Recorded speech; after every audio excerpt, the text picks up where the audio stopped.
Shalom Bapak Ibu, Saudara-saudari yang diberkati dan dikasihi oleh Tuhan kita Yesus Kristus. Selamat berjumpa kembali di channel Jalan yang Lurus. Saya mengucapkan banyak terima kasih kepada saudara semua yang selalu setia untuk menonton video-video di channel ini dan bahkan terus mendukung perkembangan channel ini dengan mengklik tombol subscribe, like, komen, dan share kepada teman-teman yang lain supaya teman-teman yang lain juga tidak ketinggalan dan mendapatkan informasi seputar iman kekristenan. Kiranya Tuhan Yesus memberkati kita semua.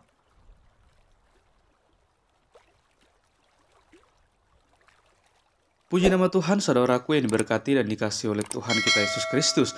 Di kesempatan kali ini, kembali lagi kita akan bersama-sama akan melihat serta menyaksikan suatu keberlangsungan diskusi atau debat yang sangat menarik, yang dimana di dalamnya ada seorang apologet Kristen yang sangat cerdas dan sangat dipakai Tuhan dan sangat luar biasa, di mana dia hari ini berhadapan dengan Ustadz Tsuma bersama dengan kawan-kawannya. Kalau kita melihat Ustadz Tsuma ini tidak pernah kapok-kapoknya, tidak pernah henti-hentinya untuk membahas iman Kristen. Bahkan terus selalu saja menggunakan ayat-ayat Alkitab yang dia comot, yang dia pelintir, dan dia tafsirkan sesuka hatinya untuk menyerang iman Kristen itu sendiri. Maka dari itu kita akan melihat bagaimana seorang apologet Kristen ini akan mematahkan semua data-data bodong dari Ustadz Tsuma, semua argumentasi dari Ustadz Tsuma yang berkaitan dengan iman Kristen yang tidak diimani oleh seorang Ustadz Tsuma sendiri. Maka dari itu saya harap kita semua bisa memperhatikan serta menyimak diskusi ini dari awal hingga akhir supaya kita juga tidak gagal paham dan kita bisa memberikan penilaian terhadap setiap data narasi yang mereka bawakan di hari ini. Selamat menyaksikan, Tuhan Yesus memberkati. Oke ya. Beda status Anda mengajar dengan sedang didebat. Oh ya, saya sedang mengajar. Oh, nggak bisa. Kapasitas Anda mengajari saya apa? Nggak ada. Oh iya dong. Saya harus ngajarin Anda. S berapa kamu coba? Saya S2. Pendidikan terakhir oleh saya S2. S2 ya? S2 apa? Kamu apa? Saya pendidikan. Saya nggak yakin kamu S2. Emang kenapa? Coba judul apa tesismu? Kenapa? Kamu siapa? Enggak, judul tesismu apa? Kamu dosen penguji. Oke, IP kamu berapa? Aduh, sudahlah RBN. Kalau kamu coba ngerti nggak IPK itu apa? Mungkin kamu masih menyembah manusia, Ben. Enggak, bentar. Udah, enggak usah IP kamu berapa? Ngalah aja, Ben. IP kami rendah, Ben. IP kami rendah. Enggak usah kau bahas kayak gitu. IP kamu berapa, Bro? Enggak usah kau bahas kayak gitu. Karena saya belum pernah menemukan Kristen orang berakal sehat ketika berbicara mengenai Kristen, paham?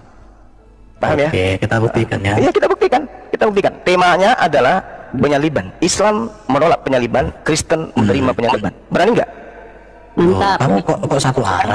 Dua arah. Islam menolak penyaliban. Penyaliban itu adalah karya setan. Gimana? Oke, nggak apa-apa. Oke. Tapi jangan itu, kita bicara ketuhanan dulu. Lah, Tuhan itu sudah pasti satu. Tuhan. Oke, sekarang saya bertanya aja.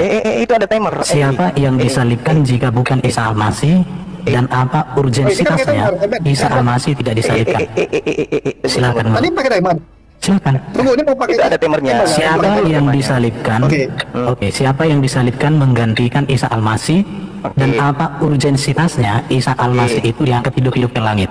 Oke, baik. Tunggu dulu, kita tentukan dulu nih Ya, siapa yang data. Tunggu dulu, ini udah mulai ya, Ben. Yo. Halo. Ya, ini artinya pakai timer. Mau dibikin berapa menit biar jelas. Cocok lah itu 3 menit atau 2 menit.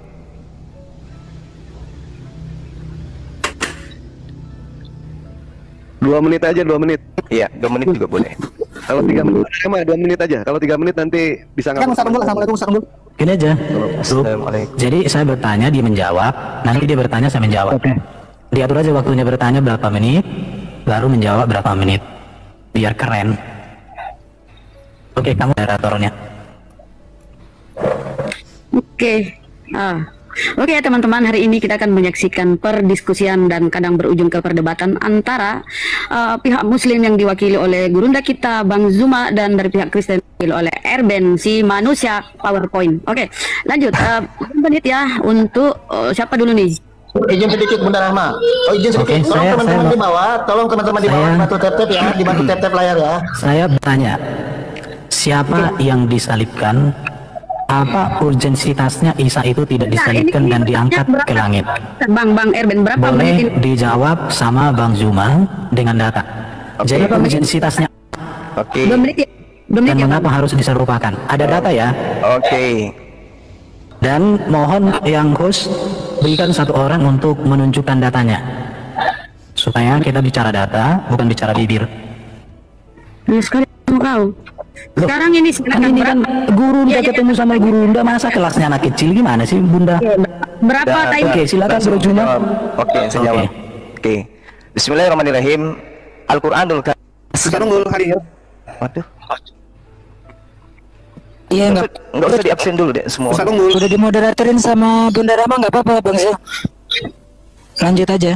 Oke, silakan dikasih tunjuk datanya, nggak apa-apa. Kasih waktu banyak untuk tunjukkan Ya, data. enggak usah. Waduh, Bismillahirrahmanirrahim. kok diskusinya seorang guru nggak pakai data, bro? Gimana sih? Al-Qur'anul Karim menjelaskan dalam surah An-Nisa ayat 157, wa qaulihim inna qatalnal masiha Isa bin Maryam Rasulullah wa ma qatalu wa ma salabu walakin syubbiha lahum.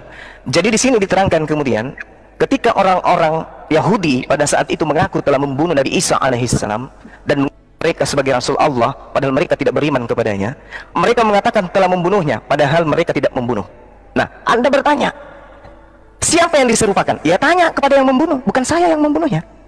Diserupakan bagi mereka, bukan diserupakan bagi Bang Suma. Anda diserupakan bagi Bang Suma, maka saya akan mengatakan ini orangnya. Tapi kan tidak diserupakan bagi saya.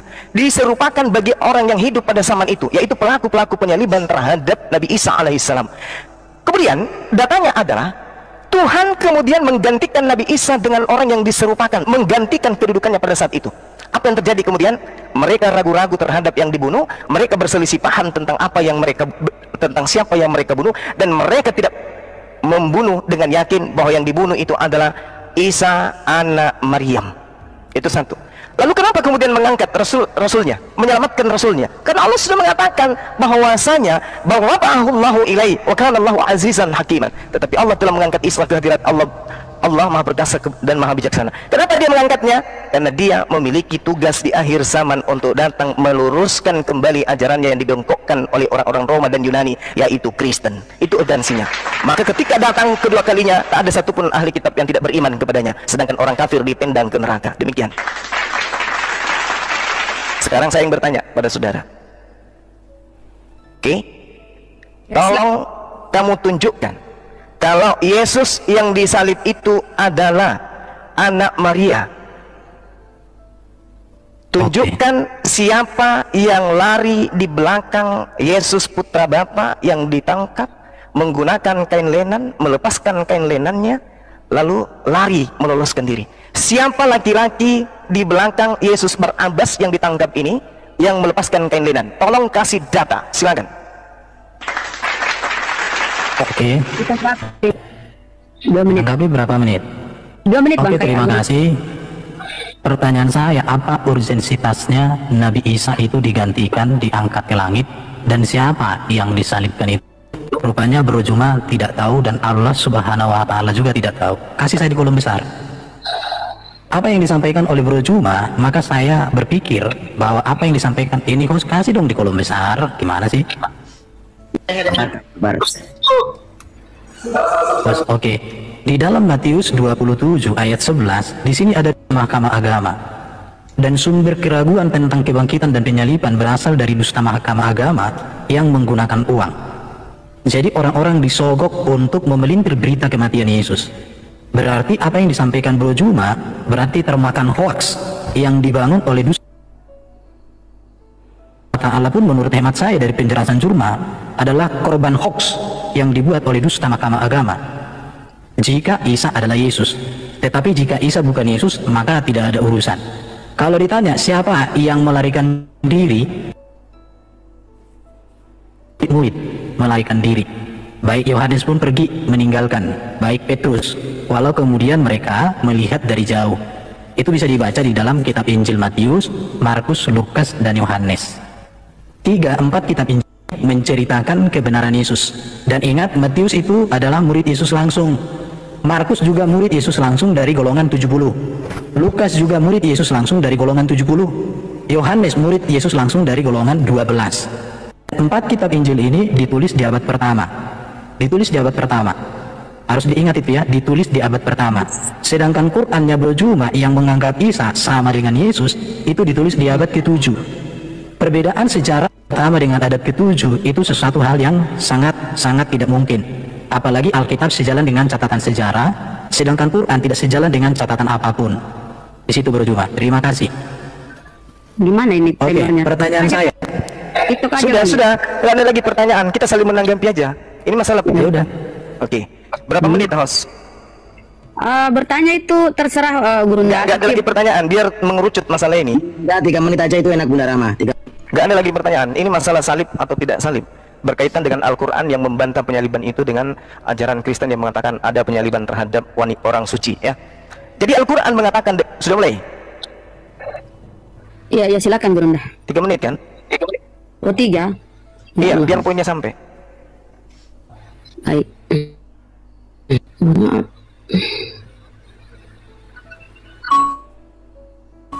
Oke. Jadi gini, penyaliban di dalam Quran itu terjadi, tapi yang disalibkan itu adalah pengganti.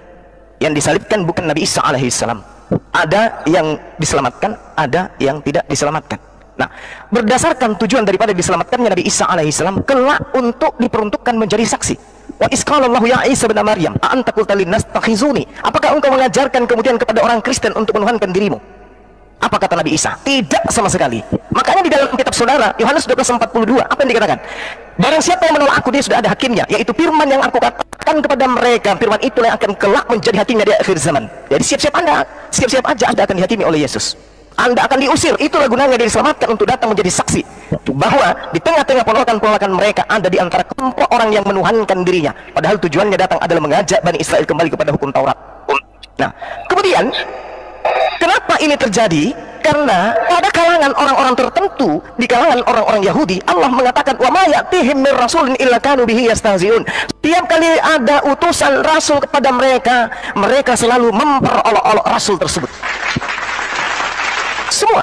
Nabi Musa diolok-olok, Daud, Salomo diolok-olok, Yesus tidak lepas diperolok-olok. Inilah kemudian Allah mengangkat anaknya ke langit untuk datang kemudian. Karena ada tersangka, tersangkanya itu Kristen, makanya dia harus datang karena dipersiapkan untuk menjadi hakim bagi tersangka. Kalian tersangkanya. Nah, sekarang kalau Anda tidak mampu menunjukkan siapa dia yang lari meloloskan diri menggunakan kain lenan, nih saya ajarin Erben, tak ajarin. Yesus di dalam Yohanes 13:4 melepaskan jubah lalu kemudian menggunakan kain lenan. Oke? Pada saat Yesus ditangkap di kisah di kitab saudara Yohanes 18, ditangkap dia di sana. Di situ jelas sekali ada seorang penjahat juga namanya Yesus. Yesus Barabas, Yesus putra Bapa. Yang kalian sembah adalah Yesus putra Bapa, bukan Yesus putra anak, putra ibu, bukan. Sementara yang kami imani adalah Yesus putra ibu, yang kalian tuhankan Yesus putra Bapa. Yesus Barabas adalah penjahat nasionalis yang juga dilepaskan bersamaan dengan Yesus anak ibu. Sekarang permasalahannya adalah ketika kemudian ada orang berlari dengan menggunakan kain lenan, siapa orang yang lari menggunakan kain lenan tadi? Siapa? Lolos dia dari penangkapan. Markus 14 nomor 50, semua murid Yesus meninggalkan Yesus, yang tinggal cuma satu, yaitu konco sang pengkhianat, yaitu Yudas. Sementara murid semua berlari, ada yang ditangkap kemudian, lalu ada juga yang menggunakan kain lenan. Di situ masih ada 2 orang. Siapa yang menggunakan kain lenan ini dan siapa yang ditangkap ini? Silakan. Saya minta data. Oke ya, aku dikasih di kolom besar bro. Berapa menit ini menanggapi ya? Ya 3 menit lah. Sama Bunda, sama. Udah usah banyak tanya, nanti kan tadi saya 3 menit, berarti beliau 3 menit. Masa berubah? Iya. Kasih di kolom besar, kasih di kolom besar ya. Kasih di kolom besar. Kasih di kolom besar dong, Gus. Betul.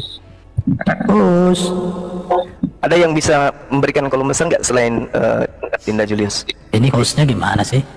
Saya pengen jadi moderator ya. Karena saya butuh kasih data supaya Bisa dikasih moderator host, nanti saya bantu. Izin host, kalau kok bisa di moderator biar hostnya saya bantu. kemana sih ini hostnya? Kolok juga hostnya nih. Dinda Julius. Halo. Ya, coba ditelepon dia supaya dikasih di kolom besar, karena kalau saya tunjukkan data kan data berbicara, mulut saya berbicara, jadi 2 kali berbicara, orang cerdas langsung ngerti.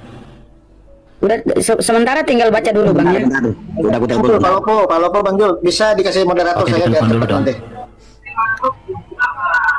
Beliau jauh dari pangkat Bang Palopo. Waduh, ini boleh kita kalau diskusi. Telepon bentar. Iya, supaya Julius. enak diskusinya. Sebentar lewat telepon.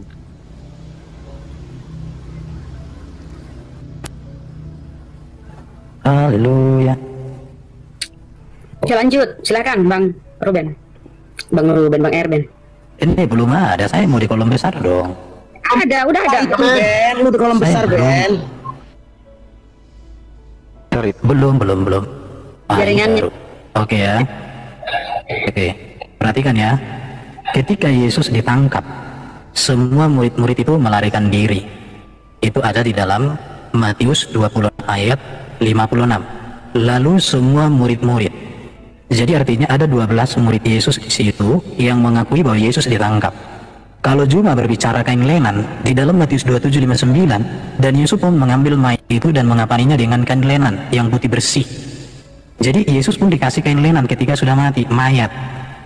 Jadi yang harus kalian pertimbangkan adalah data Alkitab di abad pertama sepakat mengatakan Yesus mati karena dengan kematian Yesus menebus manusia dari kutuk dosa. Dengan kebangkitan Yesus mengalahkan maut. Dengan kemuliaan Yesus terangkat ke surga.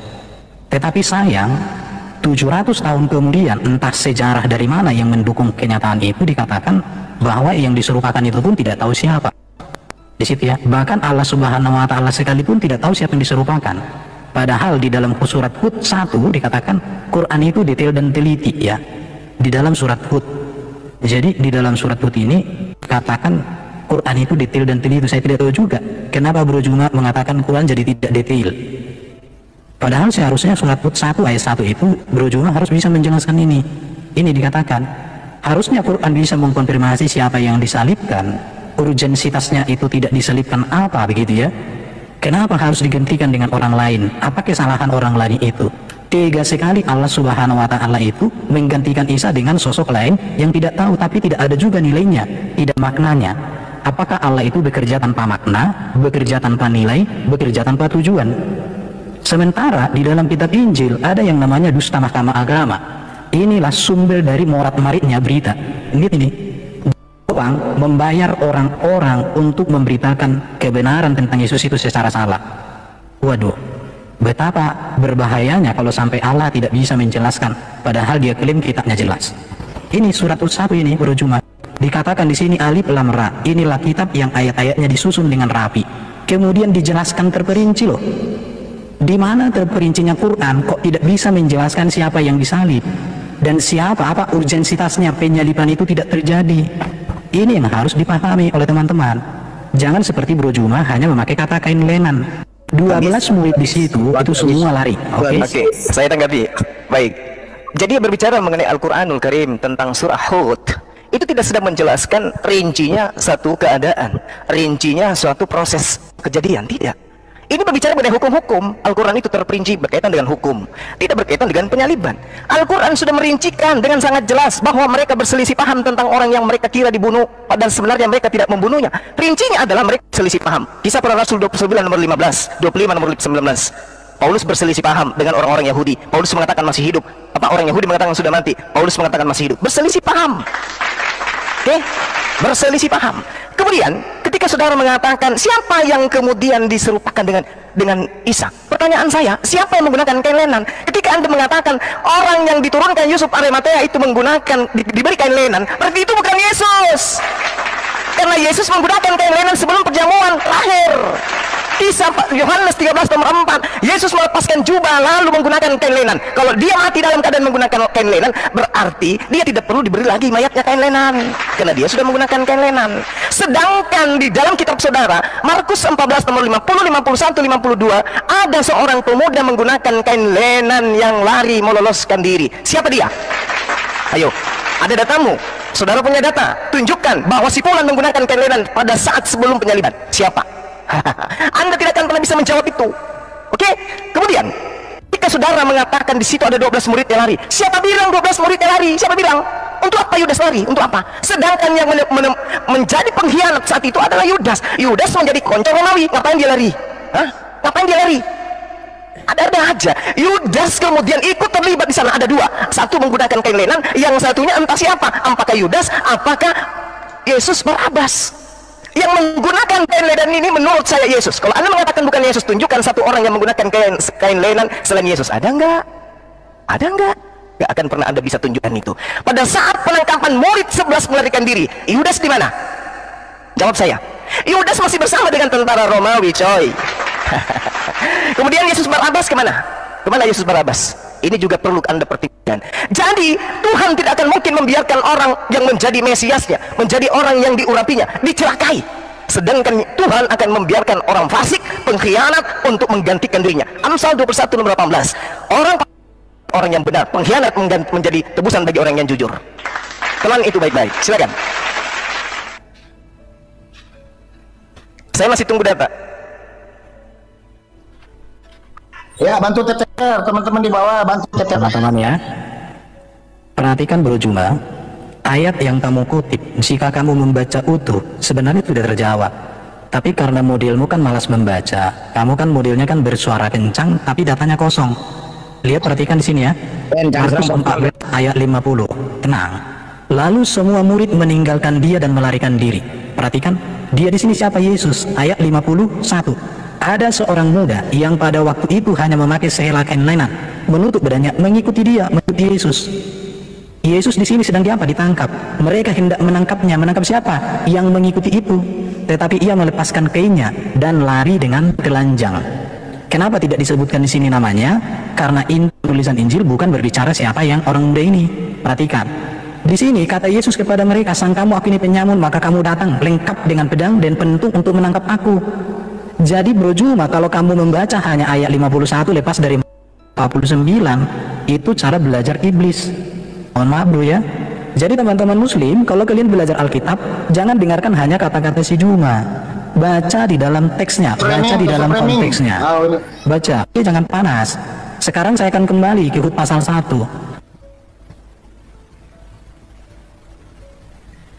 Ben, malah ke-mute Ben. Bunda stop dulu. Timernya stop dulu. Itu di mute tuh. Stop dulu Bunda. Stop Ben. Tuh. Ben monitor Ben. Kalian jangan nih. Kok kayak gini sih kalian? Kayak gini apa sih orang kok? Gimana sih kalian ini? Ini orang malah. Ini silakan Juma. Saya hanya menyambar kata-katamu tentang Hud 1. Coba sebutkan dulu tentang hukum perkawinan di dalam Quran. Kalau memang Quran ini kitab yang detail dan teliti berbicara tentang hukum, kisah dan akhlak sesuai tafsir, monggo. Lari. Loh, itu bukan lari, saya menyambar perkataan Juma. Karena yang saya tahu, hukum perkawinan di dalam Islam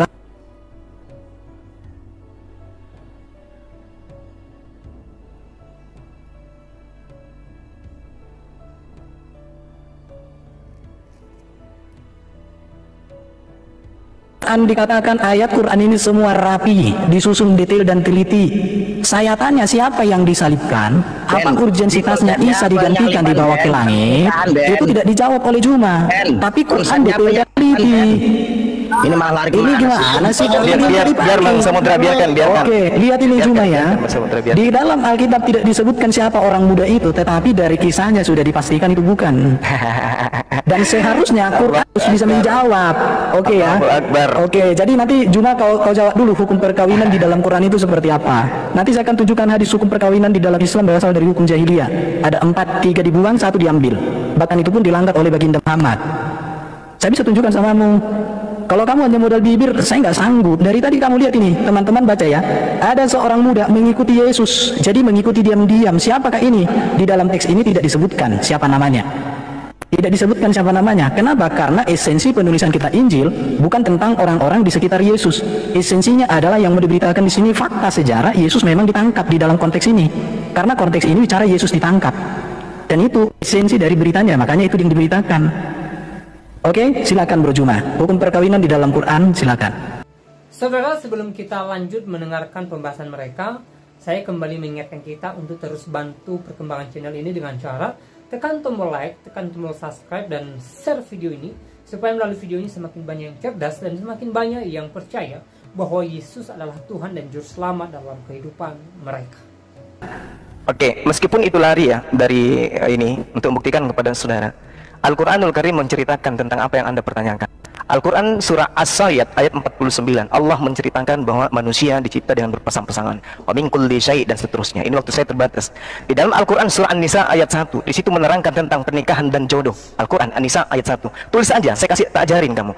Kemudian berbicara tentang pernikahan dan kodrat sebagai makhluk manusia. Al-Qiyamah ayat 39. Pernikahan, Al-Quran menjelaskan kewajiban menikah. Dalam Al-Quran surah An-Nur ayat 32. Pernikahan sebagai hal yang diperjanjikan oleh Tuhan. Di dalam Quran surah An-Nisa ayat 21. Kemudian Al-Quran menceritakan tentang pernikahan dan ta'arufnya, cara-caranya di dalam Al-Quran surah Al-Hujurat ayat 13. Al-Quran tentang pernikahan dan ketentraman, tujuan pernikahan, Ar-Rum ayat 21. Al-Quran cerita tentang haramnya wanita-wanita yang dinikahi, dijelaskan dalam Al-Quran jelas sekali dikatakan oleh Allah Subhanahu wa taala dalam surah An-Nisa ayat 23 dan seterusnya. Jadi apapun yang kau minta tentang hukum-hukum apapun itu di Islam itu sudah disempurnakan oleh Allah. Tinggal waktumu aja mau waras atau tidak.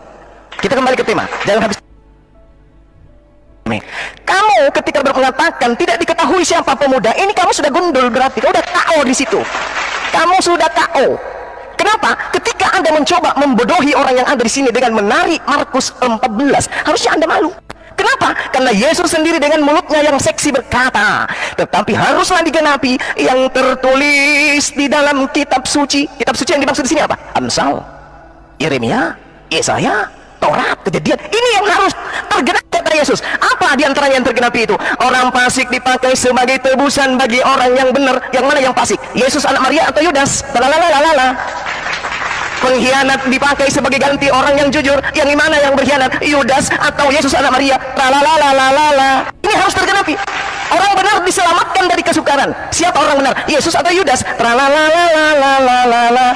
Lalu orang fasik menggantikannya. Siapa yang menggantikan orang yang jujur di atas tiang salib? Orang fasik. Ini kata Yesus harus tergenapi. Makanya ketika Petrus membatalkan penyaliban itu, apa kata Yesus? Iblis yang mengatakan itu. Kenapa? Karena Tuhan sudah memutuskan harus ada orang fasik, harus ada orang pengkhianat yang mati di atas tiang salib menggantikan Nabi Isa alaihissalam. Paham sampai di situ? Jadi kalau ada orang-orang melakukan kesaksian-kesaksian palsu, Yesus mengatakan dalam Yohanes 6 nomor 70, akulah yang memilih engkau yang 12, tapi satu di antaramu adalah iblis.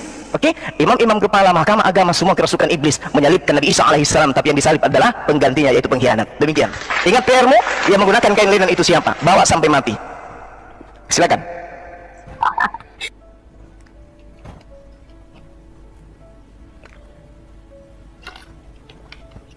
Di mute.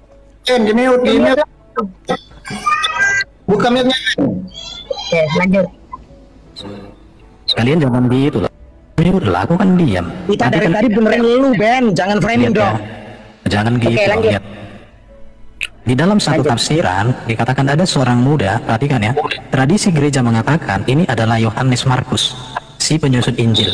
Dia adalah seorang pendamping misionaris awal, yaitu pamannya Barnabas. Ada namanya ya. Ini dia. Dari mana? Silakan.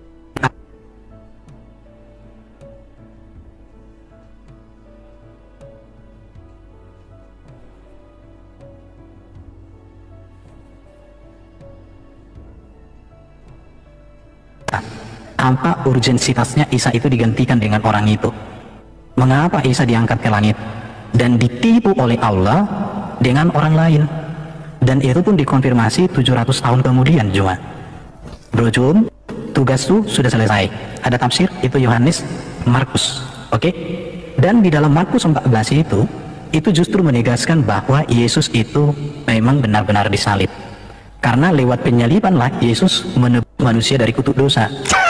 Oke, dan melalui kematianlah Yesus berhadapan dengan maut. Makanya seorang juru selamat haruslah seorang yang suci, tak berdosa, supaya melalui kematiannya itu sanggup untuk menebus manusia. Dan seorang juru selamat harus seorang yang mati berhadapan dengan maut dan harus mengalahkan maut. Maka bagi kami Nabi Muhammad gak ada apa-apa. Kenapa? Karena dia tidak pernah bangkit. Bahkan sampai hari ini pun orang muslim mendoakan dia. Tetapi orang muslim mendoakan Nabi Muhammad juga itu atas permintaan Nabi Muhammad atau Nabi siapa? Sedangkan Nabi Muhammad ketika berdoa untuk mamanya yang sudah meninggal bolehin oleh Allah Subhanahu wa taala. Padahal jelas dikatakan orang tua Nabi itu ada di neraka. Tetapi tidak boleh dia mendoakan orang tuanya, tapi dia sendiri minta didoakan oleh para pengikutnya. Tapi dia tidak dibolehkan oleh Allah mendoakan oleh orang tuanya. Oke lah. Jadi teman-teman, pertanyaan si Juma sudah terjawab dengan bagus sesuai dengan data dari aplikasi tafsir yang sudah dibuat oleh orang Kristen. Sekarang Juma, buktikan siapa yang digantikan. Namanya siapa? Urgensitasnya orang itu digantikan. Apa kesalahan orang itu? Apa kesalahan Isa sehingga mau disalibkan oleh orang-orang? Apa kebenaran Isa sehingga dia diangkat ke langit? Belum lagi masih tanya, ngapain Isa di langit hidup? Pakai oksigen apa enggak gitu ya? Kenapa bukan Nabi Muhammad yang diangkat ke langit ketika hendak makan makanan yang enggak ada gizinya itu? Nah itu silakan bro Juma. Datamu mana? Dari tadi kamu nggak ada data bro. Oke, teman-teman, kita lihat ya betapa minimnya keilmuan seorang bernama Erben. Anda membawa tafsir Yohanes Markus, berarti ini adalah penulis kitab saudara sendiri. Markus itu nama lainnya adalah Yohanes. Baca kitab Kisah Para Rasul 12 nomor 12. Itu ilmu untuk Anda, catat itu baik-baik. Jadi penulis kitab Yohanes sebenarnya itu bukan Yohanes murid Yesus, tapi Markus muridnya Paulus. Kemudian ketika Anda membawa narasi tafsir gereja, apa dasar tafsiran mereka? Kenapa tidak dijadikan Yohanes 13 nomor 4? Jelas-jelas namanya tertulis di situ. Yesuslah yang menggunakan kain lenan. Kenapa lari ke Markus? Mana dalilnya Markus menggunakan kain lenan? Mana? Sementara Yesus anak Maria sudah jelas-jelas melepaskan jubahnya digantikannya dengan kain lenan. Terus kenapa larinya ke Markus? Ini penipuan, pembodohan yang sangat-sangat luar biasa. Kemudian saya sudah menjelaskan kepada saudara, kenapa kemudian Nabi Isa alaihissalam itu terangkat ke langit? Untuk dua kalinya menjadi saksi kepada penolak-penolaknya. Makanya Al-Quran sangat jelas, saya sudah sampaikan kepada saudara, wa in min ahlil kitabi illa la yu'minan nabi qablal mauti wa yawmal qiyamati wa yakunu alaihim syahida. Itu terekam dalam Yohanes 12:48. Coba kamu belajar deh. Yesus datang untuk yang kedua kalinya menghakimi berdasarkan kalimat-kalimat yang diajarkan ketika dia bersama dengan orang Yahudi, bukan bersama dengan orang Kristen, karena ini penumpang gelap. Oke? Barang siapa yang melawan aku, dia sudah ada hakimnya, yaitu firman yang pernah aku katakan kepada mereka. Firman itulah yang akan menjadi hakimnya di akhir zaman. Maka dia datang untuk yang kedua kalinya. Kenapa bukan baginda Rasulullah Muhammad SAW? Kenapa? Karena tidak ada umatnya Rasulullah Muhammad SAW yang menjadi tersangka. Untuk apa dia menjadi hakim? Tidak ada umat yang jadi tersangka. Sedangkan umatnya Nabi Isa alaihissalam tersangka, mengajarkan non-Yahudi menyembah dirinya. Itulah yang datang untuk dihakimi. Makanya kalau Anda cerdas, Matius 7 nomor 1-2-23, yang diusir itu Kristen. Enyahlah daripadaku kalian semua pembuat kejahatan, karena kalian tidak melakukan kehendak Bapakku yang ada di langit. Bapakku menginginkan menyembah dirinya seorang, bukan menyembah diriku. Bapakku mengajarkan ibadah Sabat, bukan hari Minggu. Bapakku mengajarkan hukum Taurat, bukan surah Paulus. Ya, tidak semua orang yang menyeru aku kurios Tuhan Lot akan masuk ke dalam surga, melainkan orang-orang Yahudi yang menyembah kepada Bapak. Orang Kristen ini apa? Penumpang gelap. Lalu kemudian ketika Anda bertanya, siapa yang diserupakan? Ya, siapa yang menggunakan kain lenan? Markus, mana buktinya Markus menggunakan kain lenan? Tunjukkan dalilnya. Nggak ada kan? Nggak ada. Nah, kamu masuk di sini, gali kuburmu sendiri, Erben. Silakan.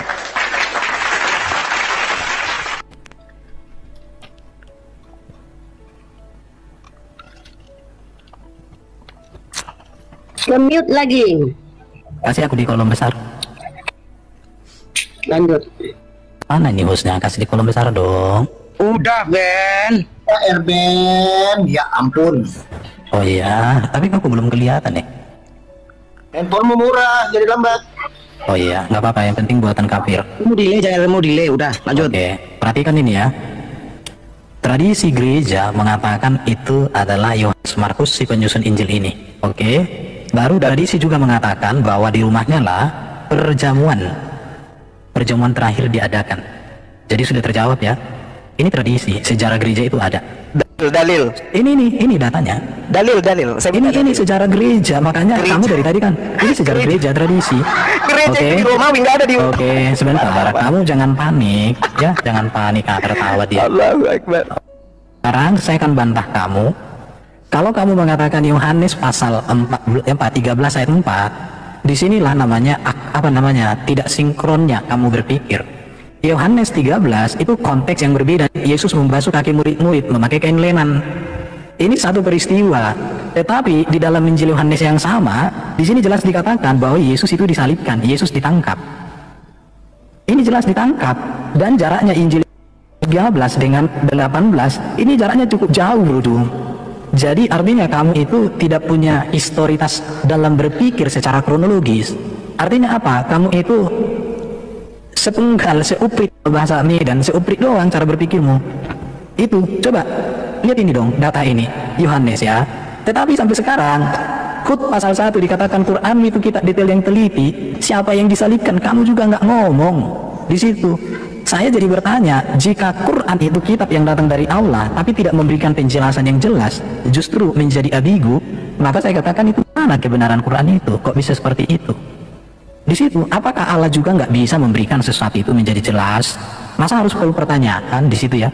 Kalau Alkitab jelas mengatakan Yesus disalib, itu abad pertama, dan tidak ada kepentingan Muslim di situ di dalam penyaliban Yesus, karena sejatinya Islam itu baru ada di zaman Muhammad, dan tidak ada urusan dengan Islam, karena Islam sendiri belum ada. Jadi kenapa? Justru menurut saya Allah itu dalam tanda petik kok usil banget ya, dan bicara-bicarakan mengangkat Isa sama dengan Yesus gitu ya. Kecuali kalau Isa bukan Yesus ya. Tapi kalau kalian menganggap Isa sama dengan Yesus, kalian harus mengerti itu. Apakah sejarah dengan kitabnya orang Kristen, dengan segala-galanya, dengan manuskripnya itu, tetapi justru di dalam Quran itu hanya omongan, tapi tak bisa divalidasi. Belum lagi nanti saya tanya, Isa itu dalam Quran. Belum lagi nanti saya tanya, Isa itu siapa murid-muridnya. Belum lagi saya tanya, Isa itu ajarannya apa, mujizatnya, detail spesifiknya apa. Kalian juga nggak akan bisa jelaskan. Jadi sekarang ini tugasmu cuma Hud 1 itu dulu kau bahas. Silakan kau bahas dulu detail dan pilih Isa itu gimana. Oke, jadi kalau Anda mengatakan usil, yang usil itu Kristen. Karena Taurat itu hanya untuk Bani Israel. Yesus datang hanya untuk Bani Israel. Kristen ini siapa? Yang usil itu kalian. Kenapa ada kitabnya Yahudi nempel di kitab kalian? Kenapa? Yang usil itu kalian. Cerita tentang Nabi Isa itu adalah cerita utusan Tuhan kepada Bani Israel, mengajak Bani Israel yang tersesat untuk kembali kepada hukum Tuhan. Itu tujuan Nabi Isa, bukan tujuannya untuk Kristoeng. Kristoeng itu di Antioquia, di Roma Yunani, nggak ada hubungannya dengan itu. Kristen lah yang makar terhadap ajaran para nabi yang datang kepada Bani Israel. Contoh, penyaliban menurut hukum Torah, penyaliban itu hanya berlaku pada orang-orang yang dikutuk oleh Elohim. Kemudian diramu oleh Romawi paganisme bahwa yang disalib itu adalah orang suci, yang disalib itu adalah penebus dosa, padahal itu adalah orang terkutuk. Oke? Orang terkutuk. Baca Ulangan 21 nomor 23. Jangan kau biarkan jasadnya, karena jasadnya pun haram menyentuh tanah. Saking najisnya orang yang disalib itu. Tapi orang najis, orang terkutuk ini dijual ke Roma menjadi Tuhan. Oleh siapa? Oleh penyusup, orang yang ambil ajaran agama orang. Dengarkan sama saya. Amsal 6 nomor 16. Ini firman Tuhan menurut tradisi Yahudi. Ini adalah hikmat kepada mereka melalui nabi yang datang kepada mereka. 6 perkara yang dibenci Tuhan, bahkan 7 kekejian yang ada di dalam hatinya. Salah satunya adalah membunuh Yesus. Salah satunya adalah membunuh Isa Al-Masih. Itu dalil.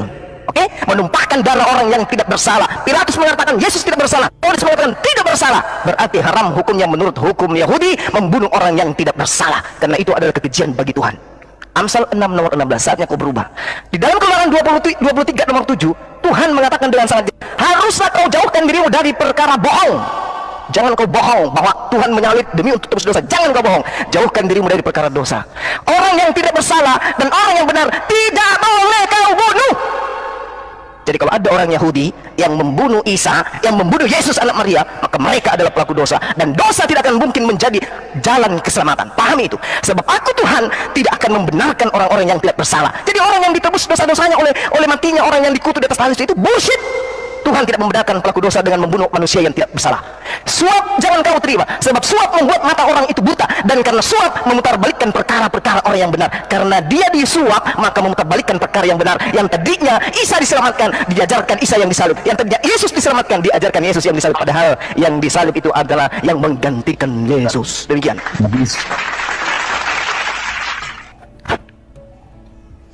Ingat PR-mu? Berapa putaran lagi ini Bang Juma? 3 kali. Kalau dia tidak sampai bisa menunjukkan percuma. Baik. 3 kali lagi ya? Iya Bang. Baik.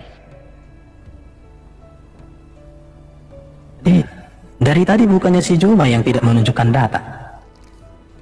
Gak ada kau tunjukkan data bro Juma. Jadi kamu minta orang menunjukkan data. Perhatikan.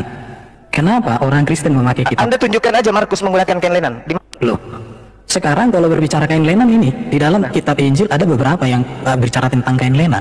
Jadi historisme itu, dengarkan ya, Yohanes, yang saya tanya Markus, Anda kan tafsirkan. Loh, nggak bisa kayak gitu cara belajar kita. Dari mana dasar pijakan yang mentafsirkan itu sementara Markus tidak menggunakan kain lenan? Dari mana? Tenang dulu, tenang. Kan sudah saya tunjukkan samamu tadi sejarah gereja. Sejarah gereja itu sudah ada sebelum Muhammad. Sejarah gereja. Iya. Jadi kalau sejarah gereja kamu sangkal artinya yang kita harusnya gini. Yesus yang kita cerita bukan sejarah gereja. Penyaliban. Yesus tidak bisa dikenal. Dengar dulu. Ini waktunya, dengarin ya.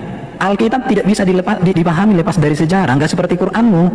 Kitabmu itu kalau dihadapkan sejarah hancur. Kalau orang Kristen, kitabnya sejarah menjadi satu kekuatan yang tidak bisa diruntuhkan siapapun. Sejarah kalau kitabmu, dengarin, kitabmu dihadapkan dengan sejarah hancur. Markus menggunakan kain linen, tunjukkan. Ini saya sudah tunjukkan tadi datanya. Sekarang saya mau jelaskan. Sejarahnya Markus menggunakan kain linen. Kenapa orang Kristen menggunakan kitab Perjanjian Lama? Perhatikan ya. Kenapa orang Kristen? Ini, jika engkau bawa juga jubahku dan juga kitab-kitabku, terutama perkamen itu. Kitab-kitab apa di sini yang dibawa Paulus? Kitab-kitab Perjanjian Lama, perkamen. Dan itu ada di dalam tafsirnya. Ini ditafsirkan. Ini jelas. Perhatikan ini ya. Ini jubah. Ini kitab-kitab terutama itu berbicara tentang PL kitab-kitab. Jadi orang Kristen sejak zaman Paulus sudah menggunakan Perjanjian Lama. Tetapi yang sayangnya orang Kristen tidak pernah mengubah Perjanjian Lama. Tapi orang Muslim di dalam Qurannya mengubah semua kisah yang ada di dalam Perjanjian Lama dengan klaim ini dari Allah. Tapi di hadapan sejarah hancur, runtuh, babak belur, itu jum. Jadi Bro Juma itu dari kan suaramu aja yang lantang, datamu nggak ada, historitasnya nggak ada. Kenapa ketika kisah Perjanjian Lama ada di dalam kitabmu justru dirubah semua, dan ketika divalidasi dengan fakta historis sejarah hancur data kitabmu? Itu menjadi pergumulanmu hari ini, Jum. Oke bro ya, jadi sebenarnya semua pertanyaanmu sudah dijawab. Contoh, kalau orang menyembah Yesus, saya bisa tunjukkan samamu bahwa seorang raja itu disembah. Yesus raja, bukan Allah Bapa. Yang mengatakan Yesus itu Allah Bapa sang pencipta alam semesta, itu bidat. Jadi kamu itu sebenarnya kamu salah sasaran. Kamu tidak sedang menyerang iman Kristen, kamu menyerang oneness, menyerang bidat kamu. Bagus. Kalau Tritunggal nggak pernah mengatakan Yesus itu Allah Bapa. Yesus itu firman dalam rupa manusia. Dia disembah karena dia Mesias, raja. Baru tadi kalau katakan hanya satulah kematian yang berkuasa mengampuni dosa, itu Yesus. Nabi Muhammad kematiannya nggak berkuasa mengampuni dosa umat Islam. Bahkan Nabi Muhammad tidak bisa menjamin orang tuanya, bahkan dirinya pun masuk surga. Di situ kalau Yesus karena dia tidak berdosa maka kematiannya berkuasa mengampuni dosa. Kalau Yesus itu berdosa, satu pun dosanya nggak berkuasa mengampuni dosa, maka hanya satu kematian yang berkuasa mengampuni dosa. Kalau Nabi Muhammad bisa nggak mengampuni dosa kematiannya? Tentu nggak bisa. Orang dia pun nggak bisa pasti masuk surga kok. Bahkan ayah ibunya pun nggak bisa didoakan dia, bro. Jadi itu bro Juma. Sekarang kamu dari tadi saya tanya siapa yang disalibkan? Apa urgensitasnya? Allah harus menggantikan dengan orang itu. Apa kesalahan Isa hingga disalibkan? Dan apa kehebatan Isa sehingga harus dibawa ke langit? Itu dulu datanya kasih, bukan modal bibir.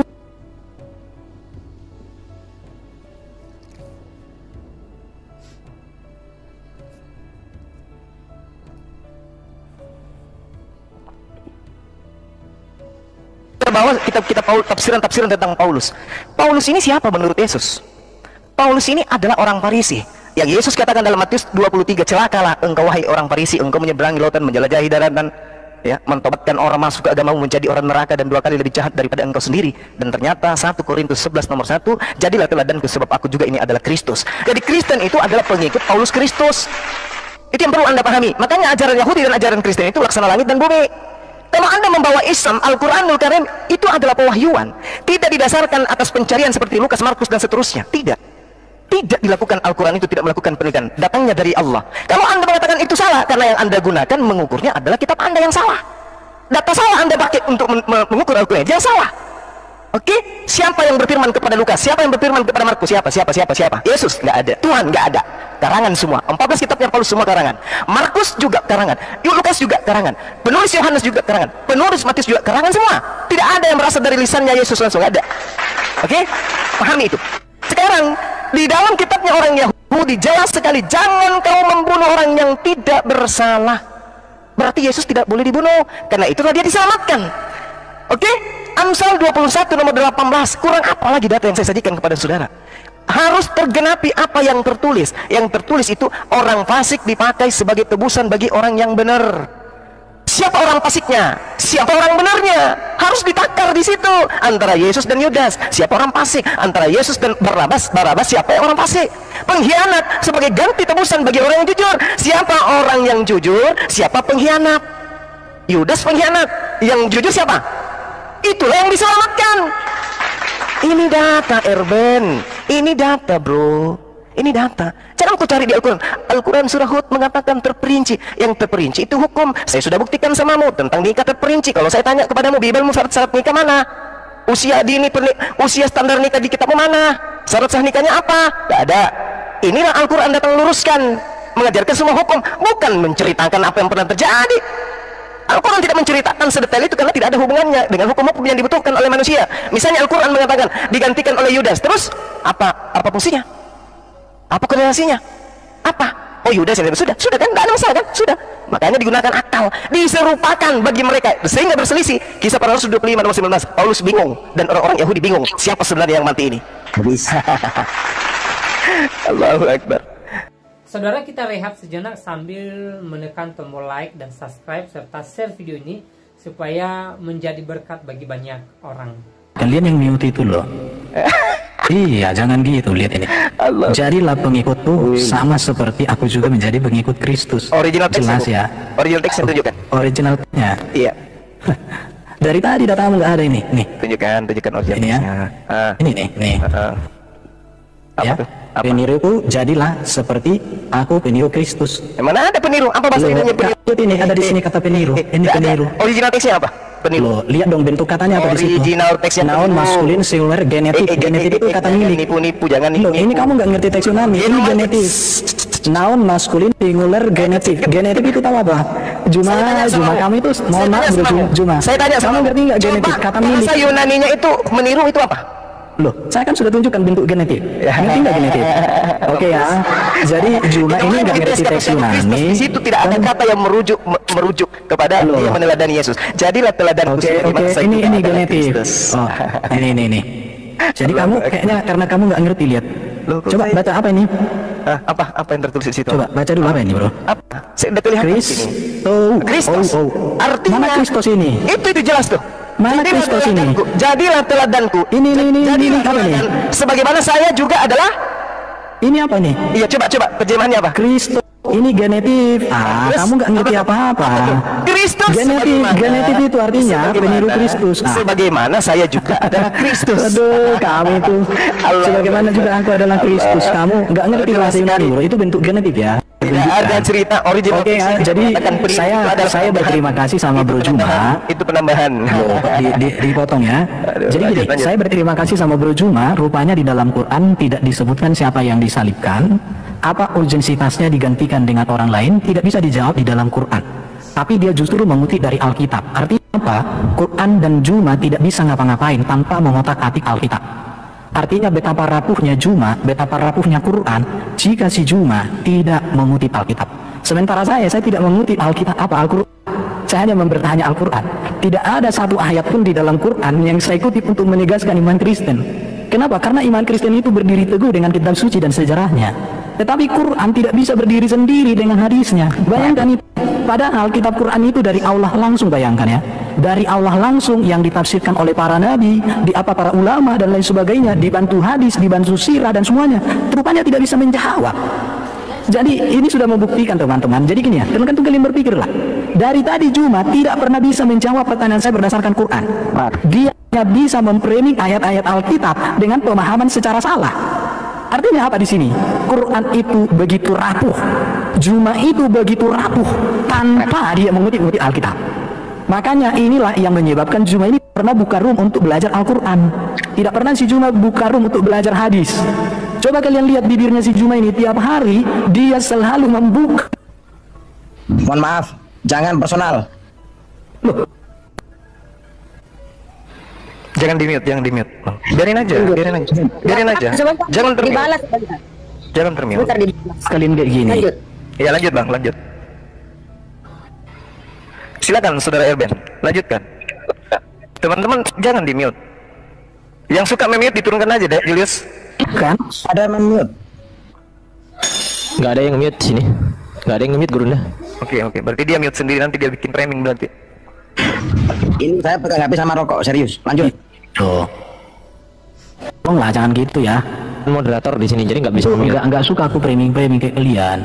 Habis waktu ini kalian mute kayak gitu. Kalian itu gimana sih? Tambahin 30 detik tadi. Silakan. Waduh. Silakan Saudara. Oke. Jadi rupanya Juma tidak bisa menjawab pertanyaan, tapi pertanyaan dia saya sudah jawab semua ya, ada datanya ya. Saya pakai tafsiran yang resmi yang bisa dipertanggungjawabkan.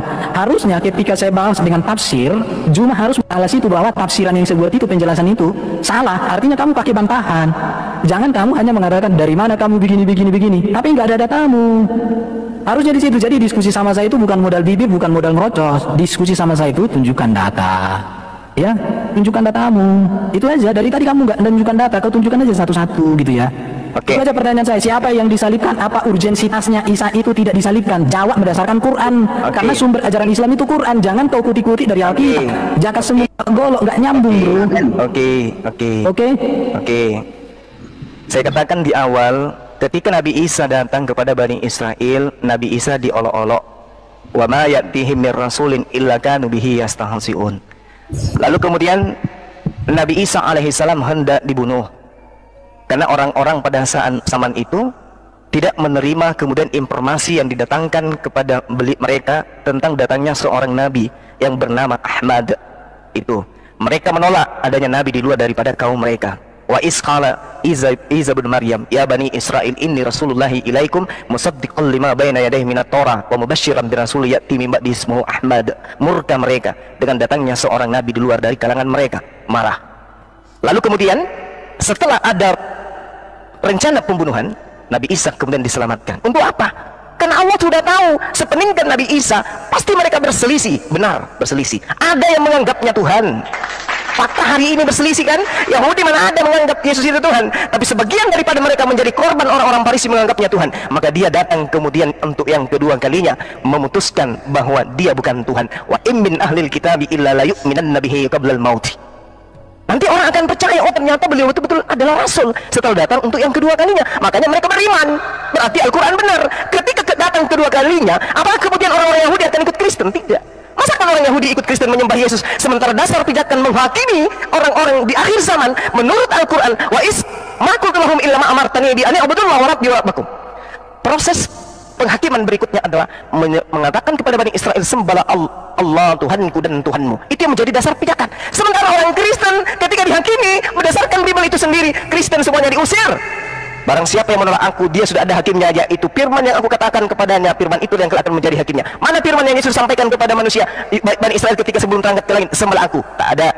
Jadikan aku bagian daripada pribadi Tuhan. Tak ada. Jadikan aku inkarnasi firman. Tak ada. Tak ada, semua tak ada. Apapun sektenya Kristen itu tak ada. Jadikan Paulus sebagai rasulku. Tak ada. Semua yang ada di Kristen itu ada ajaran-ajaran yang muncul setelah Isa atau Yesus terangkat ke langit. Oke? Pahami itu. Jadi kalau Anda mengatakan mana datanya, Al-Quran datang bukan untuk menceritakan orang per orang. Al-Quran bukan buku biografi. Al-Quran buku hukum. Jadi ketika Al-Quran mengatakan Nabi Isa diselamatkan, yang diserupakanlah yang disalibkan, selesai. Tidak ada lagi kewajiban umat Islam. Siapa ya? Siapa ya? Untuk apa? Untuk apa diketahui? Untuk apa? Untuk apa? Untuk apa? Untuk apa diketahui siapa yang disalibkan? Sementara Anda tidak mengetahui siapa laki-laki yang menggunakan kain lenan kecuali hanya angan-angan bapak-bapak gereja. Mana dalilnya? Markus pernah menggunakan kain lenan. Kalau ditafsirkan sesuatu itu harus ada menjadi tolak ukur pembenarannya. Mana? Sedangkan kalau ditanya orang-orang pada saat itu, siapa yang sebelum perjamuan kudus mencuci kaki murid-murid yang menggunakan kain lenan? Yesus. Siapa yang lari pada saat penangkapan Yesus? Yang katanya Yesus, padahal orang Romawi tidak kenal siapa itu Yesus. Siapakah engkau cari? Aku mencari Yesus dari Nazaret. Kata orang itu, akulah dia. Loh, kalau kenal bahwa Yesus, kenapa mesti tanya? Kamu yang aku cari. Padahal dia, aku mencari Yesus dari Nazaret. Akulah dia. Terbukti bahwa yang mereka teman bicara bukanlah Yesus, tetapi orang yang diserupakan dengan Yesus. Demikian. Sudah cukup putarannya ya. Tadi Erben yang mulai, Bang Zuma yang mengakhiri. Loh, saya tadi yang memulai, beliau yang mengakhiri. Ben, lanjut. Oke, bentar ya. Jadi masalah kain lenan sudah terjawab, saya sudah tunjukkan datanya. Tapi cuma dari tadi, satu pun terserah mau tafsir, mau apapun yang kau tunjukkan kan tidak ada, bro. Semua kan kau hanya ngomong doang. Artinya apa? Bahkan data-data yang kau tunjukkan pun kata Kristowo, kamu nggak memahami bahwa itu adalah bentuk genetik. Ya tapi maklum, mungkin karena pendidikan berbeda kita ya bro ya, saya maklumi aja. Yang mau saya tegaskan sama kamu bro, bahwa tadi kamu akan protes Paulus ya. Di Yasin 14, dalam tafsir Ibnu Katsir, Paulus itu disebut sebagai murid Nabi Isa. Bahkan di dalam Al-Buruj dikatakan orang-orang yang percaya Yesus sebagai juru selamat atau percaya kepada Yesus itu disebut sebagai orang beriman yang beribadah pada hari Minggu. Siapa yang beribadah pada hari Minggu? Itu disebut di dalam Al-Buruj sebagai orang beriman. Jadi kalau si Juma dan dari tadi kan menyerang Wanis sebenarnya. Karena Wanis menganggap Tuhan sama dengan Allah. Kalau orang Tritunggal, Tuhan itu gelar kepenguasaan untuk Yesus, teman-teman ya. Karena kata Tuhan dalam teks Yunani kan Kyrios ya. Dalam bahasa, ibaratnya bahasa Indonesia itu Tuhan, bisa Melayu bahasa Indonesia Tuhan itu pun penguasa, bahasa Jawa Gusti. Jadi Yesuslah penguasa di bumi, di surga. Dan kalau disamakan dengan Isa, sebenarnya memiliki kemiripan ya dalam hal itu, karena dikatakan Isa terkemuka di dunia dan di akhirat. Tetapi pertanyaannya, kenapa bukan Nabi Muhammad ya terkemuka dunia akhirat? Kalau Nabi Muhammad itu penyempurna begitu ya, kenapa bukan Nabi Muhammad aja yang diselamatkan dari makanan yang diberikan oleh seorang wanita, tetapi justru Isa? Berarti Isa ini seorang yang luar biasa ini, Isa ini. Harusnya Nabi Muhammad sebagai Nabi termulia harusnya diselamatkan dari makanan itu. Bala penting Nabi Muhammad harus dibangkitkan juga seperti Nabi Isa diangkat ke langit. Tetapi kenapa Nabi Muhammad tidak dibangkitkan ya teman-teman? Ini menjadi perhatian untuk teman-teman muslim ya. Kenapa Isa yang diangkat ke langit bukan Nabi Muhammad? Mungkinkah orang yang mati sampai sekarang masih di alam kubur menyempurnakan ajaran dari orang yang diangkat hidup-hidup ke langit? Mungkinkah Nabi Isa yang sempurna, yang tak berdosa, ajarannya disempurnakan oleh Nabi Muhammad? Ada 2 ayat Quran dikatakan mohon ampun atas dosanya. Bahkan kalau ibaratnya saya setuju dengan datanya kiamat tentang Nabi Muhammad, agak ngiri-ngiri sedap ya. Teman-teman silakan nonton videonya kiamat itu, ngiri-ngiri sedap. Tapi saya masih bertanya-tanya lah teman-teman ya. Semoga lah kalian memikirkan, kalau saya memilih ikut Yesus yang di surga, yang berkuasa di bumi di surga, yang mati bukan karena dosa, tetapi untuk menanggung dosa manusia. Saya tidak mau mengikuti Nabi yang mati menjadi fosil atau menjadi minyak bumi. Saya ikut Yesus. Paulus itu memberitakan tentang Yesus dan tidak pernah mengajarkan yang salah tentang Yesus. Contoh, ajaran Yesus tentang surga dengan ajaran Paulus tentang surga sama. Tidak ada kawin-mawin, tidak ada mantap-mantap. Oke, terima kasih. Ya. Teman-teman, udah selesai ya, udah selesai. Silakan teman-teman yang menilai gitu ya. Silakan teman-teman menilai mana kebenaran dan mana pembenaran gitu ya. Saya rasa sekali dengan besok saya hanya saya satu sama kamu bro. Besok coba kau buka dulu kelas belajar Al-Quran sama hadis. Saya menjadi muridmu. Jadi coba dulu bro. Aku menunggu itu. Teman-teman sekalian, jadi kita iya, aku minta itu sama Bro Juma mulai besok mungkin coba buka ruang belajar Quran sama hadis ya bro. Ya, itu dia saudaraku yang diberkati dan dikasih oleh Tuhan kita Yesus Kristus. Kita bersama-sama telah melihat serta menyaksikan bagaimana keberlangsungan suatu diskusi atau debat yang sangat menarik. Dan bahkan kita sendiri yang bisa memberikan penilaian terhadap setiap data yang mereka bawakan di hari ini, apakah semuanya itu bisa dibuktikan kebenarannya atau malah sebaliknya. Dan kalau kita melihat bagaimana seorang apologet Kristen ini, dia sangat luar biasa sekali, dipakai Tuhan dan dengan hikmat Tuhan dia boleh dipimpin untuk membawakan atau mempertanggungjawabkan imannya terhadap Ustadz Suma dan kawan-kawannya. Bahkan dia juga bisa mematahkan setiap tuduhan liar, bahkan argumentasi, bahkan data bodong dari seorang Ustadz Suma, yang dimana memang Ustadz Suma ini tidak pernah henti-hentinya untuk membahas tentang kekristenan, tidak pernah henti-hentinya untuk mencomot-comot ayat Alkitab dan kemudian dia tafsirkan sesuka hatinya, dan bahkan hal itu dia jadikan untuk menyerang iman Kristen, yang dimana pada dasarnya ketika dia mencomot ayat Alkitab, ketika dia mentafsirkan Alkitab, semuanya itu pasti jauh atau lari dari maksud dan tujuan penulisan ayat tersebut. Karena apa ya? Karena memang Ustadz Suma ini ketika dia mencomot Alkitab, ketika dia mendalami ayat tersebut, bukan untuk mencari tahu apa sih sesungguhnya yang dimaksudkan oleh ayat ini, apa sih tujuan ayat ini dituliskan untuk siapa dan kepada siapa, seperti itu. Malah dia hanya membaca dan kemudian dia tafsirkan sesuai dengan pemikirannya sendiri tanpa dia menggali lebih dalam untuk mencari tahu maksud dan tujuan dari ayat tersebut, seperti itu. Sehingga ketika dia hanya mentafsirkan sesuai dengan pemikirannya sendiri, dengan sesuka hatinya sendiri, sehingga hal itu akan jauh atau lari dari maksud dan tujuan dari penulisan ayat tersebut, sehingga hal itulah yang sering kali dia gunakan untuk menyerang iman kekristenan, untuk melontarkan setiap tuduhan-tuduhan liar yang itu sama sekali tidak berkaitan dengan ayat tersebut atau maksud dari ayat tersebut, seperti itu.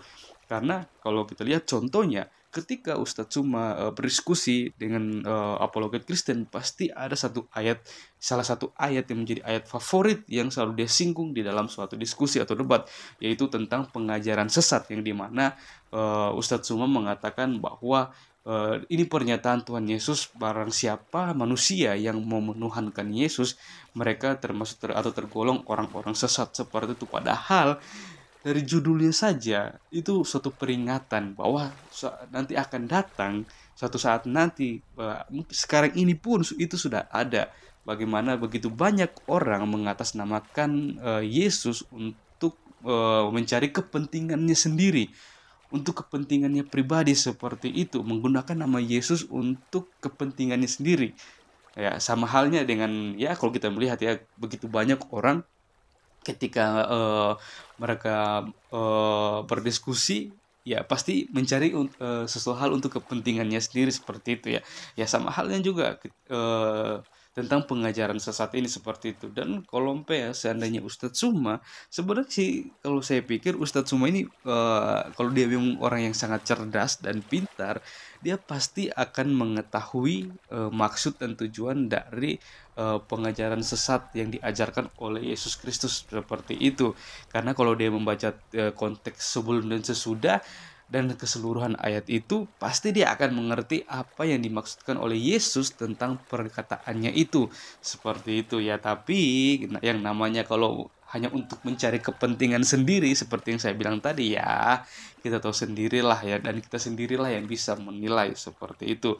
Dan ya, kita berharap kita hanya bisa berdoa supaya suatu saat nanti firman Tuhan yang dipelintir, yang ditafsirkan secara liar itu bisa mengubahkan kehidupan Ustadz Suma dan membuat Ustadz Suma boleh melihat bagaimana keselamatan, anugerah yang diberikan oleh Allah melalui Yesus Kristus untuk kita umat manusia yang berdosa ini.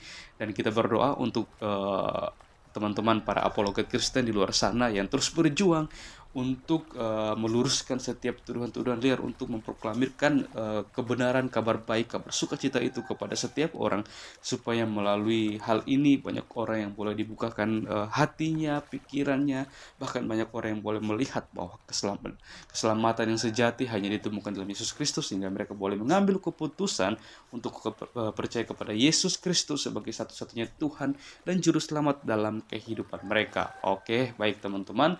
Mungkin sekian video kita di hari ini. Sampai berjumpa di video-video saya yang selanjutnya, dan kiranya Tuhan Yesus memberkati kita semua.